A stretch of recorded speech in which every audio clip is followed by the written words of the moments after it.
Gimana kalau orang menggunakan poligami sebagai alasan untuk tidak berzina? Mengingat bahwa harusnya bukan itu kan yang jadi alasan kan? Iya, itu boleh sih alasan agar dia tidak berzina, dia boleh. Tapi gini ceritanya, pertama kalau misalnya dia tidak mau berzina karena memang dia sudah didiagnosa hypersex misalnya, dia boleh untuk melakukan itu. Jadi benar-benar ketika dia hypersex misalnya istri tidak bisa melayani dia boleh untuk berpoligami. Karena memang ini benar-benar ya harus diputusin dokter ya, nggak self claim ya gitu. Iya. Aku kayak hyper deh kayaknya. Siapa yang tahu tuh tiba-tiba lu bilang hyper gitu kan ya. Nah jadi harus Hyper sama sangean mulu beda sih.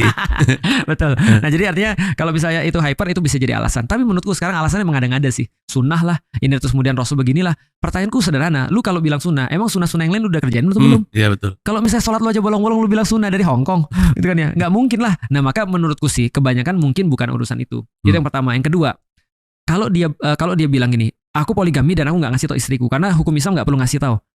Aku pengen kasih tahu bahwasanya lu nggak ngasih tau istri lu itu berarti lu tidak bisa manage.